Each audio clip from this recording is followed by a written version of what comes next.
বিসমিল্লাহির রহমানির রহিম। মির্জাপুর উপজেলার এই জামরকি ইউনিয়নের এই পাকুল্লা গ্রামের যে জমিদার ছিলেন ১৯৪৭ সালে দেশ বিভক্তির আগেই এই জমিদারি প্রথা বিলুপ্তি হওয়ার সাথে সাথেই এই জমিদারের প্রথাও বাংলাদেশ থেকে বিলুপ্ত হওয়ার দরুন এই জমিদারদের যে আহ, স্থাপনা বাড়িঘর সেগুলো কিন্তু অত্যন্ত সুচারুভাবে আছে। সেই বিষয়টা আমি দেশ এবং দেশের বাইরে যা আছেন তাদেরকে অভিনন্দন জানিয়ে এই পাকুল্লার জমিদার নিয়ে কিছু তথ্য আমি দেওয়ার চেষ্টা করব। যা হোক, এই যে পাকুল্লার এই জমিদার, সেই জমিদাররা যদিও আমাদের মাঝে নেই, এই জমিদারের যে বদরুন্নেসা মহল এবং এই জমিদারের যে সচিত্র প্রতিবেদন আমি দেখাবো এখানে। এই জমিদারদের এই বিল্ডিং ১১৫৩ সনে বাংলায় প্রতিষ্ঠিত হওয়ার পর অদ্যবধি পর্যন্ত অত্যন্ত উজ্জ্বলভাবে এবং সুন্দরভাবে এই জমিদারের এই যে বাসস্থান সেটা কিন্তু আমরা সুন্দরভাবে দেখতে পাচ্ছি। এই যে জমিদার ছিলেন আলী আকবর খান, তার বংশ পরাপর থেকেই এই জমিদাররা এখানে ছিলেন। এই জমিদাররা কিন্তু এই অত্র এলাকায় কিন্তু শাসিত করেছেন।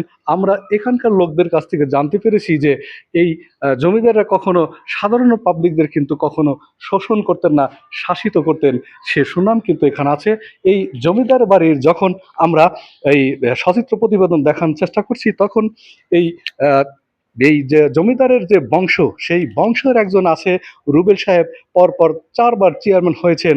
উনি কিন্তু অত্যন্ত গ্রহণযোগ্য এবং ভালো মনের মানুষ, বিদায়ী এই ইউনিয়নের চেয়ারম্যান 4বার নির্বাচিত হয়েছেন রুবেল সাহেব।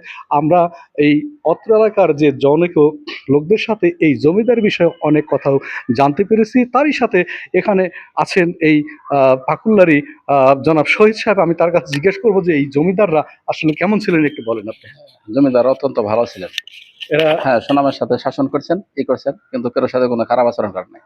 কখনো না, মানে না, শোষণ সুনামের করেন সাথে নাই, না, না, সম্মানের সহিত। সম্মানের এবং সহিত এই ভালো আচরণ করছেন। জমিদারদের যে আপনার বংশধররা, সেই বংশধররার মধ্যে একজন আছেন, আপনি জি, জি। বললেন আলী ইজাজ খান চৌধুরী রুবেল সাহেব আলী ইজাজ খান রুবেল সাহেব, আছেন। উনি আছেন আর কি, জি, উনি এখনো জীবিত আছেন। এই জি, তাদের এই যদিও জমাদারি প্রধান নাই, তারপরেও অত্যন্ত সুনামের সহিত উনি চেয়ারম্যান নির্বাচিত হয়েছেন 4বার। জি, জি, ছিলেন 4 উনি বছর। হ্যাঁ, চার টার্ম পাস করছেন। 4 টার্ম চেয়ারম্যান, তাহলে নিঃসন্দেহে সে নিঃসন্দেহে ভালো মানুষ এবং মানুষের জনগণের জন্যই উনি কাজ করেন, মানুষের জন্য কাজ করেন, তাই নাকি? জি, জি, জি। ওকে, ধন্যবাদ আপনাকে। সেই সাথে এই এই যে ভবনটা আমরা যে এই পাকুল্লার এই জমিদার বাড়ি যে ভবনটা আমরা দেখতে পাচ্ছি ১১৫৩ সালে প্রতিষ্ঠিত হয়। প্রতিষ্ঠা হওয়ার পরেও আজ যে প্রায় ২৯১ বা ৯২ বছর যাবৎ এই ভবনটা কিন্তু অত্যন্ত সুন্দরভাবে আছে। সেই সচিত্র প্রতিবেদন আমি আপনাদের মাঝে দেখালাম। যা হোক, দেশ এবং দেশের বাইরে যারা আমার কন্টেন্ট দেখেন তাদেরকে অভিনন্দন এবং শুভেচ্ছা জানিয়ে আমি আপনাদের কাছ থেকে বিদায় নিচ্ছি। আপনারা ভালো থাকবেন, সুস্থ থাকবেন। ধন্যবাদ সবাইকে।